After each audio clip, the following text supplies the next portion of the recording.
So we start with the recent past. And that's with the Five of Cups. Now the Five of Cups is another card which reminds us that where we put our focus in life has a great deal to do with the quality of our lives and how well they work for us. Now, what are you going to choose to focus on? The implication is extremely clear. Are you going to cry over spilled milk, or are you going to focus on the milk you still have and get on with things, or just move on with your life? The point is, watch where you focus and make sure that the focus is for your highest good. Okay, so now we have that Five of Cups. It's paired with the Strength card. Okay, so the Strength card basically lets you know that it's important now for you to make time to meditate and contemplate and spend some time alone, even if you're in a committed relationship and have a bunch of kids, okay? So, do not allow yourself to spend time in preoccupation and fear. The outward things will be going all right. They'll be going okay, all right? But what is the most paramount importance is keeping your head on straight at this time. Not only do you have the ability, but you have the responsibility. So make sure to conquer your fears, control your impulses, and never lose patience with yourself or what you're doing. Now remember, that was your recent past. Okay? And basically, what those two cards are saying is, in your recent past, you would have, or you should have, watched where you put your focus, and you were to make sure it was for the highest good, and that it was not preoccupied with fear. Okay, so now we're going to move on to the present. Now with the present, we start with the Nine of Swords. Okay, so with the Nine of Swords, you will need to guard yourself against the feelings of anxiety. Perhaps if you're feeling anxious, you want to take a good look at whether or not any of that is under your own power or control. And therefore, you could lessen it, or if other things or people in your life are contributing to anxiety, you need to find out how to lessen it, or make it, or become less anxious. So if it is the latter, take a good look at that and try to see whether or not something in the relationship can be changed to make it more workable for you. There's something about this time period that can cause people to feel like their life should be in some way more or bigger than it is. So make sure you try to take comfort and joy in the ordinary things. That's where the beauty is.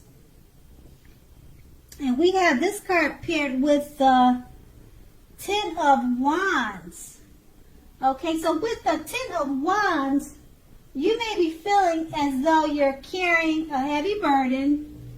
You may want to look hard at this and see if there are any ways that you might lighten your load, either literally or figuratively.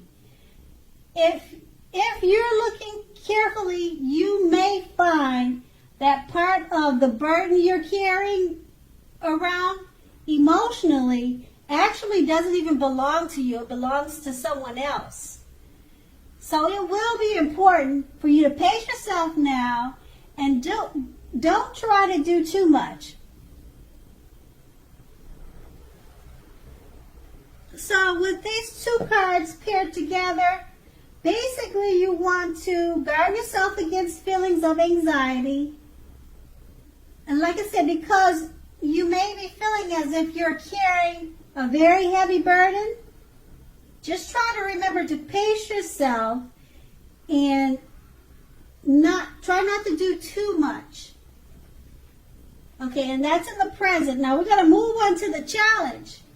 And so with the challenge, we start with the Eight of Wands. Now with the Eight of Wands, a lot of things may be up in the air for you. You may be feeling frustrated or tired of waiting. This card is a very good indicator to be patient a while longer. You may have already done all you can do, and decisions now must be made by other people. So when this card appears, nothing seems to be moving ahead. Okay, so don't try to force things, as it's likely to backfire on you. Okay, so speaking metaphorically, let's see, sometimes our actions are all in the wrist. All you can do is put your best out there and see where it lands. You've put your best out there, so now all you need to do is just wait.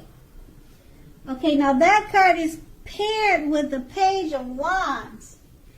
And with the Page of Wands, people are warm, ambitious, and usually high achievers. If not a literal person, the Page of Wands usually indicates the energy of ease, of distraction. So around this time, what you should do is to try to stay focused. In general, this card says that things that you started some time ago or in the past, they're starting to come to life or to come to fruition. So it can also show a need for new things, such as new adventures, new approaches, new ideas. Okay, so with the page bringing us positive energy, we must remember to supply the following. Remember to supply the follow-up or the follow-through. However that goes. Okay, so those two cards, they're paired together,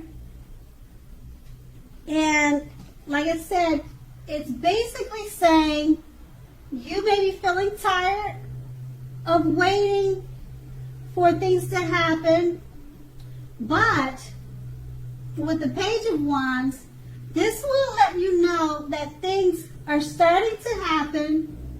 New adventures, new approaches, and new ideas. And that's your challenge.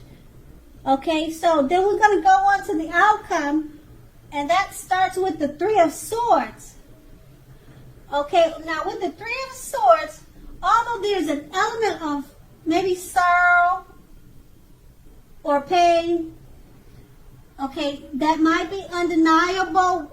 When this card appears, what lies on the other side of the sorrow or pain can be enhanced understanding and joy. So allow yourself to fully experience any sorrow and pain that comes up now so that you can move beyond it. Basically, with this card, it can point to very deep emotional issues that must be addressed before you can move on.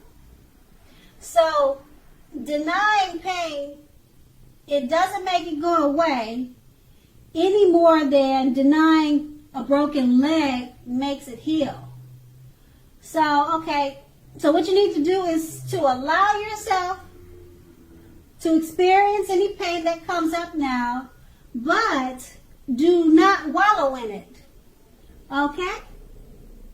All right. So you do not and should not wallow in grief or sorrow for a long time. However, okay, only you can decide how long is long enough. Others can't do that for you. And then we have that card paired with the Hierophant. Now, the Hierophant is very much about doing the right thing. You might be struggling with an issue and are unsure about what is right for you to do. So just remember that the answers are within you. They're within yourself, okay? So remember, the right thing is what is right for you also. This is also a card that is very much about spirituality.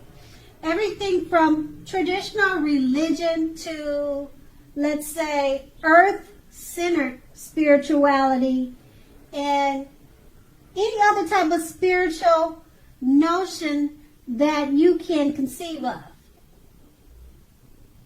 All right, so there may be a tension between your idea of spirituality and the right thing and the ideals of others around you. But however, stand up for your own beliefs. The rules and the system of doing things, let's say, are probably playing a major role right now. Okay, so any rituals of any sort will be helpful to you now. Even if it's just, say for instance, like a movie with friends every third Saturday. Okay, so that was your outcome. And it's basically saying that you may have experienced sorrow and pain, all right? Or you may be dealing with some type of sorrow and pain, but just remember not to make your problems, don't take your problems out on others, okay? And that by doing the right thing is always the best thing. Okay, so that was the outcome. All right, so I want to say thank you so much, Pisces, for watching. I hope it's a great month for you, and have a great day.